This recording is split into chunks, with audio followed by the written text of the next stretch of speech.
Hello everyone and welcome to episode number 3 in our Total Extreme Wrestling WCW Monday Night Wars series.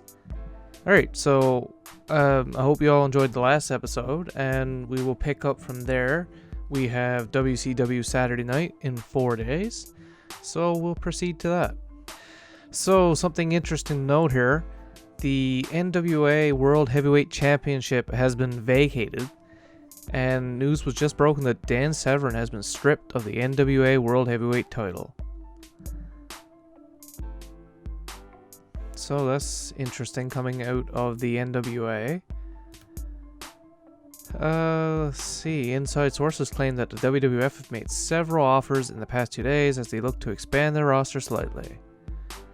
So it looks like WWF is looking to beef up their roster. Don't really see a whole lot other here, so we'll just keep going on.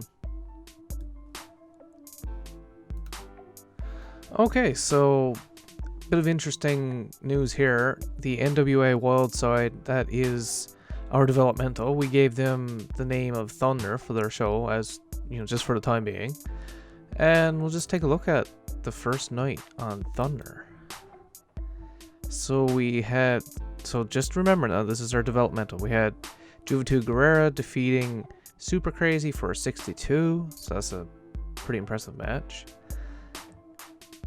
The Devil's Playthings defeated Hamrick and Tanaka for the NWA Tag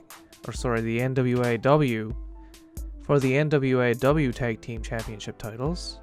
That was a 32 overall match. Who are these guys? Interesting.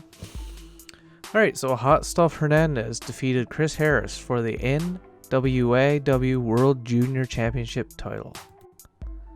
So Hot Stuff Hernandez over Chris Harris. A skit involving Alex Wright and Juventud Guerrera for 68. Not seeing a whole lot more here. Just a bunch of angles, but they came out with the 49.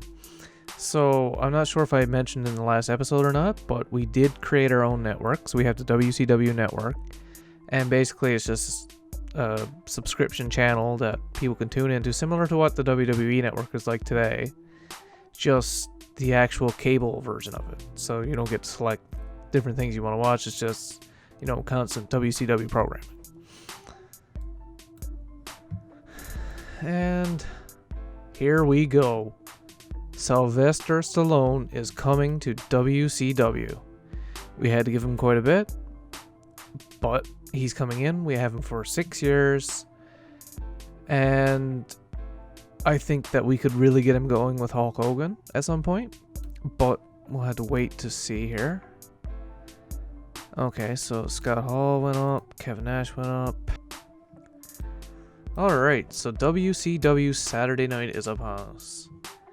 No locker room incidents. We are at 100% backstage rating in WCW.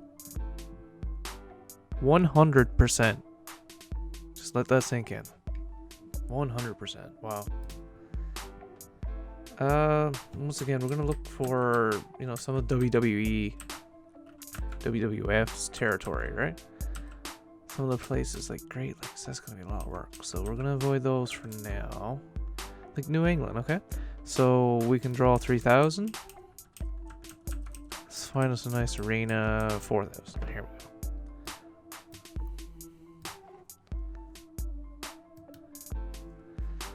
go. And, alright, we'll go ahead.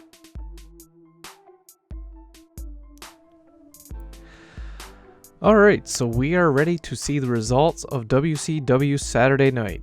So first off, we had an angle between Chris Jericho, Roddy Piper, and Warrior. So basically, Jericho opens up the show in the ring. He's making fun of Piper and Luger. Probably should have added Luger into this as well. And he's interrupted by Warrior. And Warrior, of course, runs to the ring and he's ready to fight.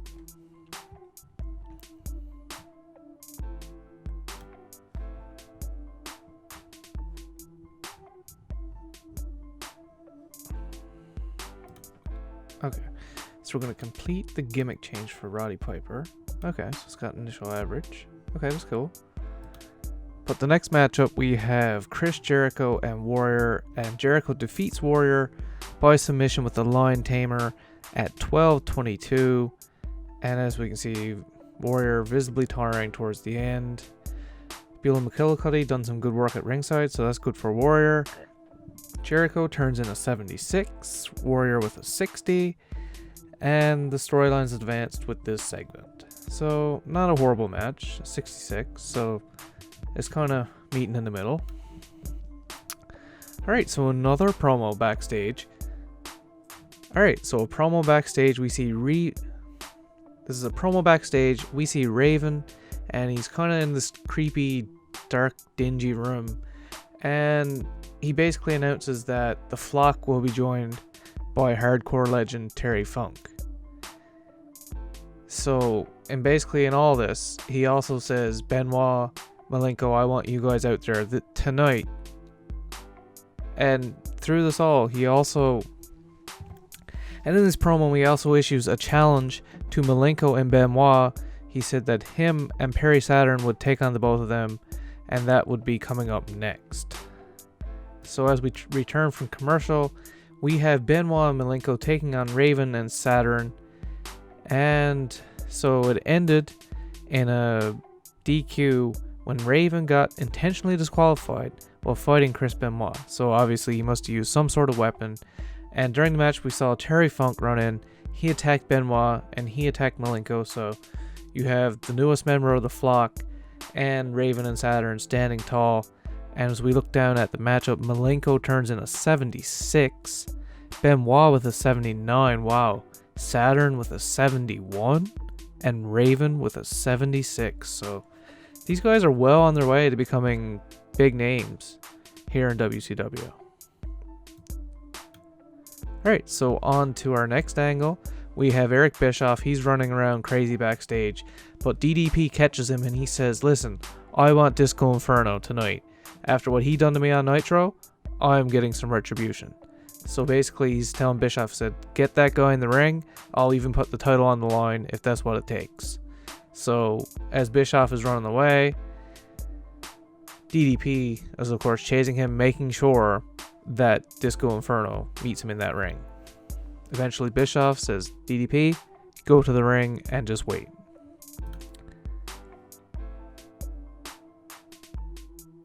What do we have here? Okay, so DDP is going to complete a gimmick change. Ooh, very good. Okay, perfect. So, in the next... Okay, this is a bit of... Okay, so anyway, this is not exactly where I planned to put this, but that's fine. We have a freestyle segment where Ted DiBiase is interviewed backstage, and he announces that Goldberg will be at the upcoming Nitro. So, just something to get a little bit of heat for Goldberg and Ted DiBiase and to get them on the show, really. Unfortunately, I guess we didn't have enough there to advance the storyline. Maybe we haven't put in Ted DiBiase yet. Well, something we'll have to check out, but 77, not bad. So this is the match here. Okay, so we tried to... They were both entertainment-style wrestlers, and I wanted to try a comedy match with them. Obviously, it didn't work. DDP had an 83, so maybe it did work for DDP. No, they didn't have great comedy skills. Okay, that's fine. Okay, so the match went on too far. So yeah, it was a bit of a shit show. But anyway, DDP makes defense number 1 after defeating Disco Inferno at 17-14 by pinfall. So we'll take it. This is more the main thing that we want to get along to. So basically, we've got an angle backstage. Bischoff, as we seen earlier, is running around wild. And he rushes into the NWO locker room and he tells Hulk, listen man, I've got Sting and I've got Giant and they're going around. They want a member of NWO tonight. They are looking for some revenge. So, of course, Macho Man, being the team player that he is, he jumps up and volunteers. However, Hulk Hogan looks across at Sid. Sid nods to him. And Hulk says, Sid, you go do the job.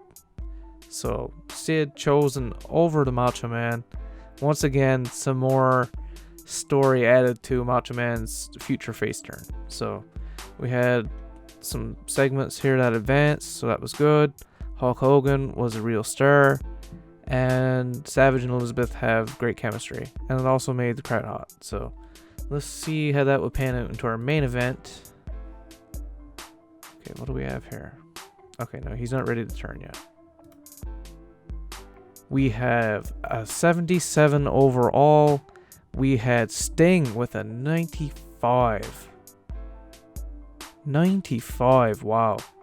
Sid with 67. Sid seemed like he was off his game a little bit, but a 77 is not bad.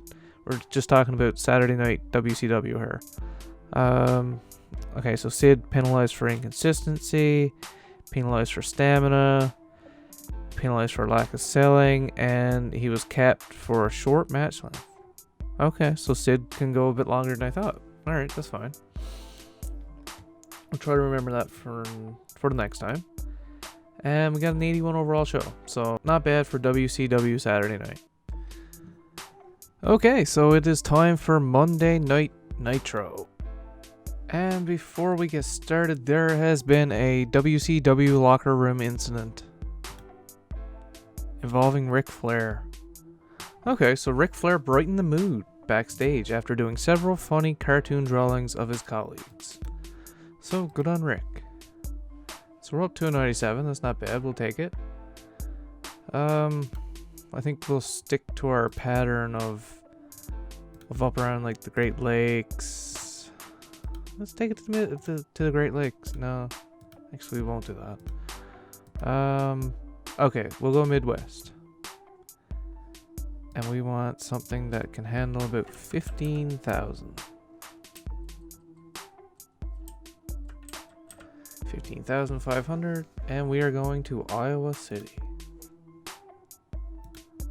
Alright, so we'll now book the show. Alright, so let's look at the results for Nitro. So we had a pre-show matchup between Vampiro and Glacier.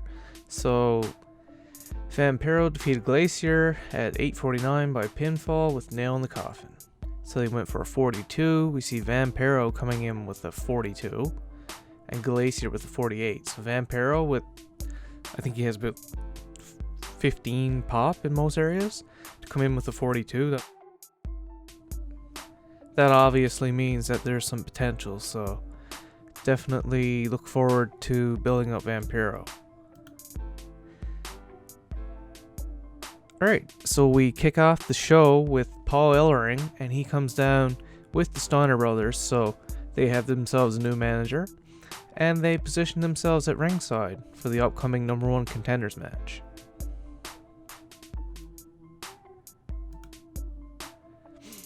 Alright, so we had a fatal 4-way tag team match, and we had Phases of Fear, Vicious and Delicious, so that's Buff Bagwell and Scott Norton.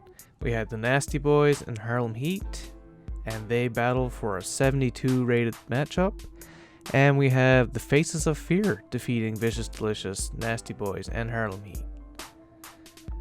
So, and it seems as though the final team left was Vicious and Delicious, so it's good to hear. Stevie Ray and Jacqueline Moore have great chemistry. Brian Knobbs and Jerry Sagg show great chemistry. If we can bring the Nasty Boys in and actually get a little something out of them, I think that would be amazing. But we can look down through. Barbarian with a 64, Meng with 67 performance, Scott Norton 59, Buff Bagwell 69, Jerry Sagg 61, with Brian Knobbs coming in at 63, then Booker T with the 71, and Stevie Ray with the 67. So the Nasty Boys with a 61 and a 63, I think that is very impressive. And, you know, I think we will keep them around for a little bit. Maybe even get them involved in the tag team division. So moving on, we had a match between Goldberg and Butterbean. And we had Goldberg defeating Butterbean at 17-16 by pinfall with the spear. Goldberg performed at a 69, Butterbean with a 55 for an overall 53 rated matchup. Not enough selling was shown. Yeah, they're both faces, but it was just more or less to get some pop off of Butterbean and onto Goldberg. So, anyway, we'll move on. So we have Mean Gene backstage, and he's interviewing Randy Savage. So basically, Randy Savage is here, and he's telling Chris Benoit, he's going to beat him. And he's also telling, Hulk Hogan, Sid, you guys all stay away. Same with you, Raven. You guys all stay away. This is a one-on-one matchup, and I want to take out Chris Benoit. I don't want anyone interfering. This is my match. And with that, we move on.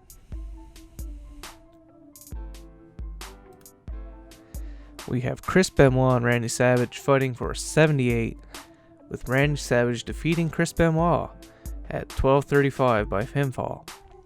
We have Chris Benoit performing at a 68, and Randy Savage at an 80. So Chris Benoit and Randy Savage don't seem to click, and it made for an awkward bout. So not bad, 78, all things being considered.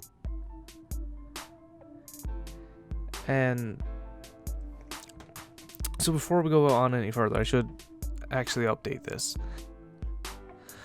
Alright, so we look at round 2 of the World War III tournament. We see Ric Flair, he beat Buff Bagwell last week, and Sid Vicious defeated DDP last week, so those two will face off in tonight's main event.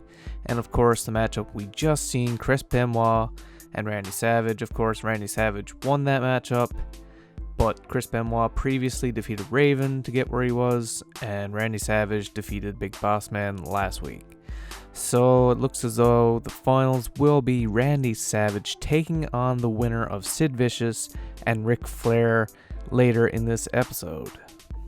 And we will move ahead here. So in this segment, we have Jericho coming to the ring, and he's coming in a very cocky manner. And he's basically challenging Piper and Warrior to fight him both at the same time. He doesn't believe that the two of them could muster up enough power or enough strength to overcome just him. So that one got us an 84. Don Callis debuted his old school gimmick, and it got initial rating of great. So that's good. Just check the dirt sheet here. So it's hurt by low heat, but we're working on that. Alright, so then we have Roddy Piper and Warrior. So, being the faces, they were challenged, so they're obviously coming out. But Chris Jericho defeated Piper and Warrior when Jericho made Warrior submit with the Lion Tamer. So Chris Jericho had a performance of 78, so he's on the cusp. Jericho has just skyrocketed.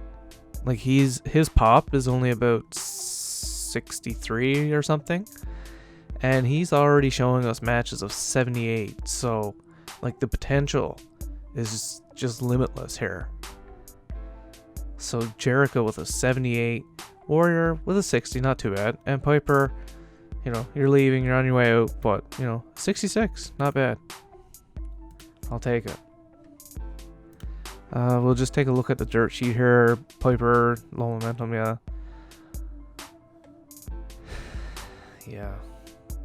But anyway, 66. So, as we come back from commercial, we see the camera pans right to backstage, and we see Kurt Hennig actually beating up Ric Flair backstage, and Hennig just slams Flair into a garage door, and you see Hennig walking away as Flair is just sitting there in a pool of blood. And of course, knowing that Flair had to take on Sid Vicious next, it just created that whole mystery, would Flair be able to make it out? However, we went to another commercial break, and when we came back, Flair was guns a-blazing. He came in, he was fighting Sid Vicious, he had a bandage on his forehead, he's lost a lot of blood, and you can tell that he's not quite there, but in Ric Flair fashion, he comes out, he puts on his darndest fight, but it's just not enough. As Sid Vicious defeats Ric Flair in 1440 by submission. The finish saw Eric Bischoff take over as the referee after the original referee was knocked out. And during the match, we also had Hulk Hogan run in and attack Ric Flair. So a lot of stuff going on here. So Flair and Vicious have good chemistry, and it showed in their performance. Eric Bischoff, of course, managing for Sid Vicious, had some great work at ringside. Flair with an 87, Sid Vicious with a 74, and Flair had low morale, Sid Vicious penalized for stamina, and no real associated storyline there. So it kind of lost a bit of heat through that. And then, of course, the main event of Nitro, we had the contract signing. Hulk Hogan and Sting one-on-one at World War III for the WCW World Heavyweight Championship.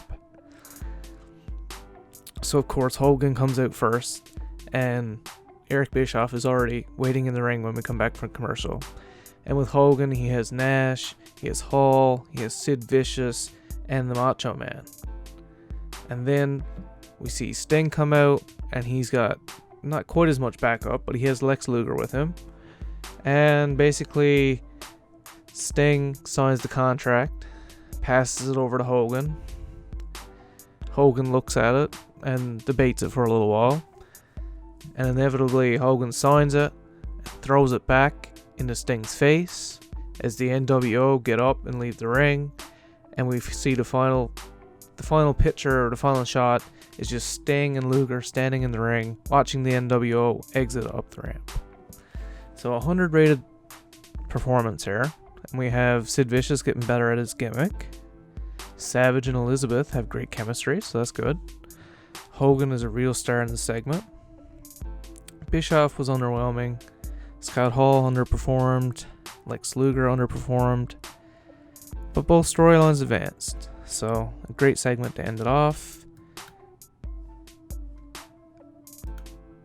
And we have an 80 overall show. So, not bad. Jerry Saggs used too much on the show. Not sure about that. But the show increased their popularity in 29 regions, lost it in 5, so it's not bad. Alright, so just before we end the episode here, we'll take a look around at Monday Night Raw. They had a 77 overall show. The main event had HBK with the Legion of Doom defeating Mankind and the Outlaws. So I guess DX has kind of gone its own separate ways. And I do remember we seen a few weeks ago that Animal had turned heel. So I'm assuming that Hawk followed suit as well. Taker defeated Recon for 69. So a lot of waste there. So Steve Austin and Kane, that seems to be a thing. Bradshaw. Okay, so Kane defeated Aguila for 69. That's not really great either. Skit involving Shawn Michaels, Undertaker, and Mankind. So a very... I mean, I guess it was fairly balanced, but a really not great show. What did they do on Shotgun Saturday Night? Yeah, so 53. Nothing to be concerned about there. Let's take a look down here. Bill Apter. Take a look on our emails. So we got a couple of Alex Wright and Austin Idol. And we'll just head down to the developmental. Austin Idol.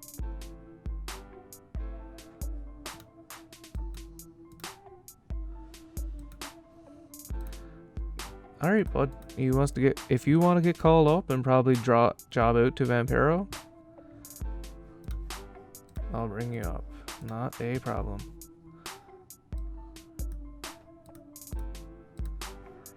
Alex Wright.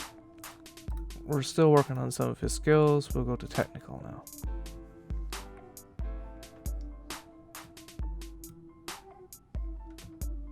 Austin Idol. push.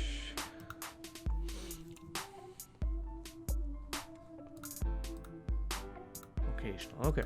So we'll go occasional with him. I don't think there's really anything else.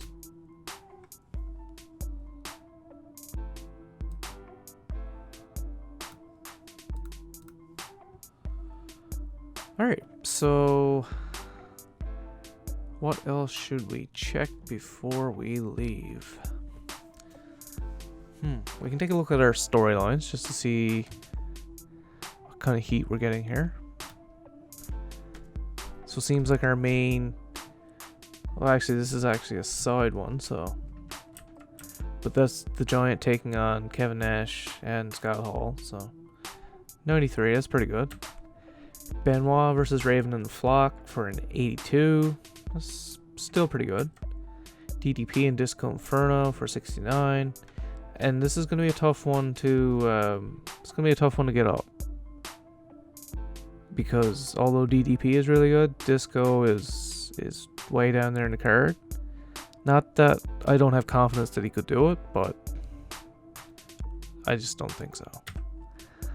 So Eddie and Ray, 73. This is kind of a storyline we haven't focused a lot on lately. So I guess next week's show we will probably try to get that storyline progressed, because we want good storylines for our pay-per-view. So we have Flair and Hennig. Savage was in there before we kind of gave him his own storyline. So they have an 85 heat there. Goldberg streak. This is going to be another one that's going to be hard to get up. I mean, you're fighting Scott Norton, basically. We did have Butterbean in there. So the tag division, we have a 72 overall heat, which is not bad. This is the big one, Hulk Hogan and Sting. Sid Vicious needs to be added in here, I think. We'll add in Sid. He's going to be aligned with Hulk. I mean, I guess technically we should add in Randy too.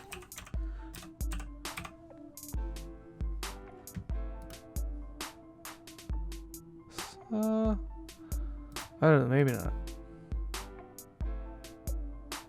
Yeah, we will. He's part of the storyline. We won't cheap him out.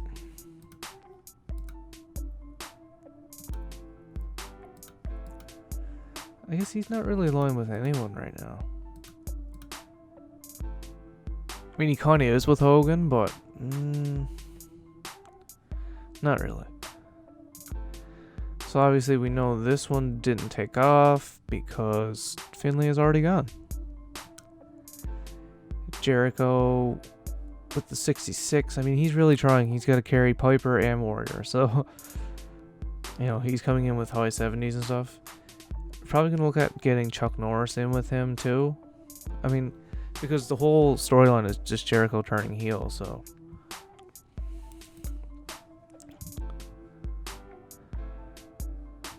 So Chuck Norris, he's a guy that, you know, we've brought in specifically to give away some pop. He'll be aligned with the old guys. I mean, maybe Norris is a guy we could actually get a match out of. Okay, I'm not going to be able to see it that way. I'll come in this way. So Chuck Norris, I mean, he's got some strong abilities. Pop is good. Seems like an all-around good employee, so.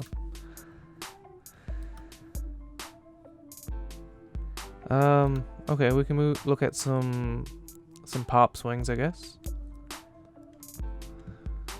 We haven't quite progressed in a month yet, but you know, some people that we would probably really want to take a look at.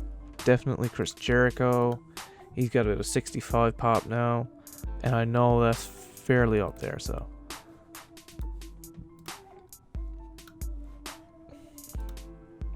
Yeah, so he started out with a 55, so he's already gone up 10.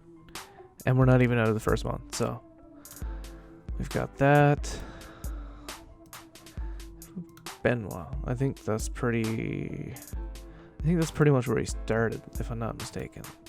I wish I would stop clicking the wrong buttons. Popularity. Yeah, so he's basically about the same, maybe even a little less, which sucks, but we don't really have a lot of young guys that we've been pushing. I mean, maybe Eddie, but he kind of even seems like he went down a little bit here. Let's see Goldberg. We've been pushing Goldberg, so.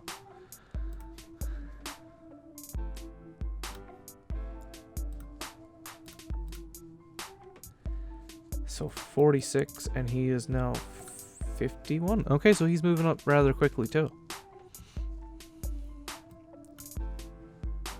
Which is good. We need... Maybe he... Yokozuna's heel. Okay. So if I put Yoko... Okay, so I'm going to put Yokozuna in that storyline.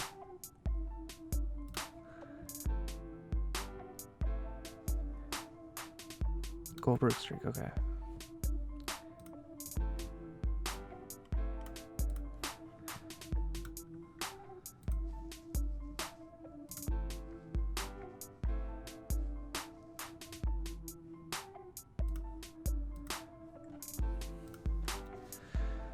But, you know, like a lot of this, the purpose of this is just to get those few popularity points out of him and then kind of pass him on to the next guy. You know, these guys are brought in to get our younger talent over.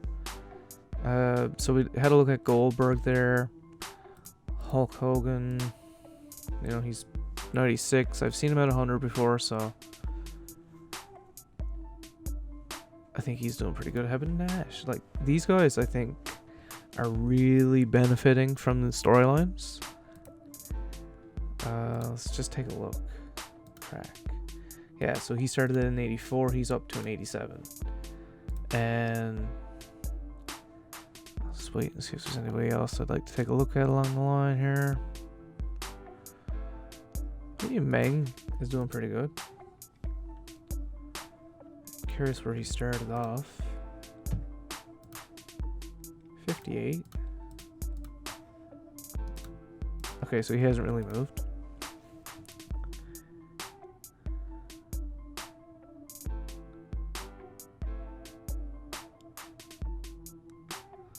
Scott Hall. Yeah, he's going up too.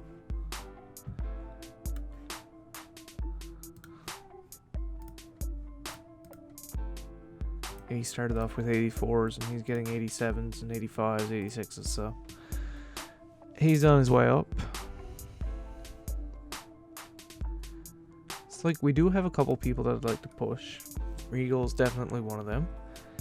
And I guess the last person that I really want to... Well, let's just check out the Giant. So he's up to an 81. Where did he start? I mean, we haven't used him a lot. He hasn't been performing great in matches and stuff. So yeah, he hasn't really moved. But Vampiro, he hasn't been up here long.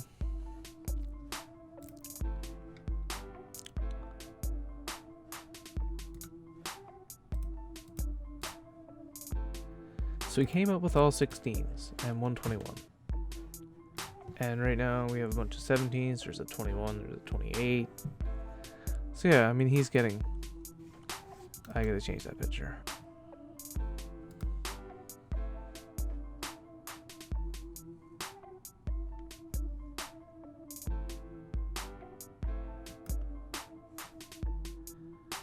Do we want to create a mask for a vampire? He kind of wears a mask.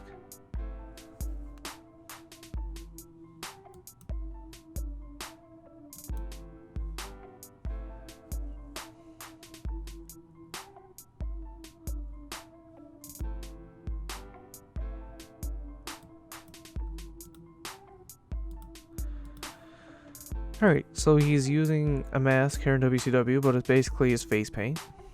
I mean, I'm sure Well, let's take a look at Sting. Let's see what they say for Sting. And that's how we will base. So he says no mask. Vampiro, no mask.